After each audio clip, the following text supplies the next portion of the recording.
2017 24 මේ කියන්නේ දෛශික ප්‍රශ්නයක්. ඔයාලට කියනවා F1යි F2යි F3යි කියලා කියන්නේ ෆික්ස් දෛශික තුනක්. ඒගොල්ලෝ ස්ථාවරව තියෙන දෛශික තුනක්.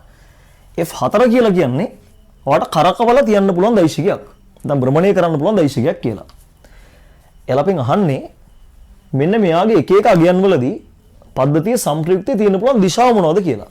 ඉස්සලම එයාලා අහනවා මෙයාව බිඳුව කළොතින්. ඒ කියන්නේ මේ දෛශිකය මෙන්න මේ පැත්තට හිටියොතින් පද්ධතිය සම්ප්‍රයුක්තයේ කොහෙට එයිද?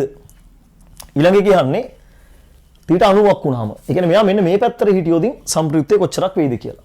මතක තියාගන්න මේක විභේදනය කරනවා නෙමෙයි. මේ දෛශිකය මේ දිශාවට තියෙනවා මේ පැත්තට තියෙනවා සහ මෙහෙට තියෙන අවස්ථා තුනේදී සම්ප්‍රයුක්තයේ දිශාව අහන්නේ.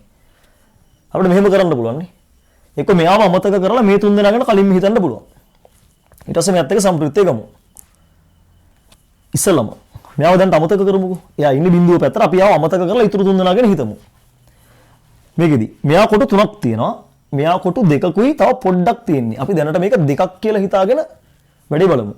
එහෙම වුණොත් මෙයාගේ කොට දෙකකට මෙයාගේ කොට තුනක් තියෙන නිසා මෙයත් එක්ක සුළු වෙලා මෙන්න මෙයාගෙන් සිරස්ව පහළට එක දෛශිකයක් එනවා. එක කොටුවක්.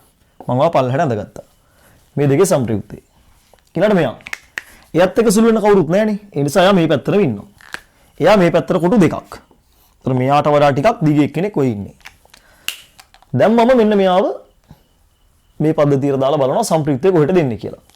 මෙයා මේ පැත්තට හිටියොතින් එයා කරකවට පස්සේ බලන කොටු දෙකක් නම් එන්නේ නැහැ. කොටු දෙකට අඩු වගේක් එන්නේ. ඒතර එයා මෙයත් එක්ක සුළු වෙන එක නෙවෙන්නේ. කියන්නේ මෙයා මෙන්න මේ පැත්තට හිටියානම් මෙයා ඉන්නේ මේ දිශාවේ. කොටු දෙකක්.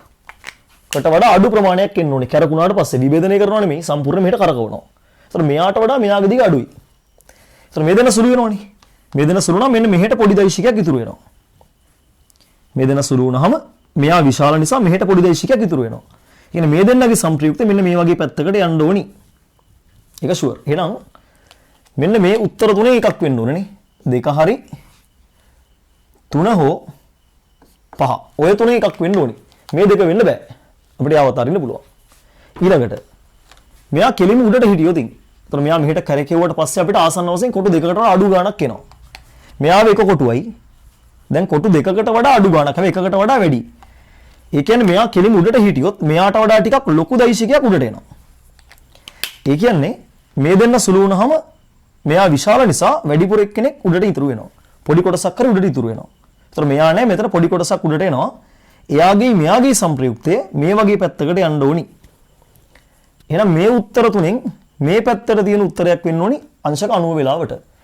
එහෙමනම් තාමත් දෙක වෙන්න පුළුවන්. මේක හරිනේ. මෙයා වෙන්න බෑ.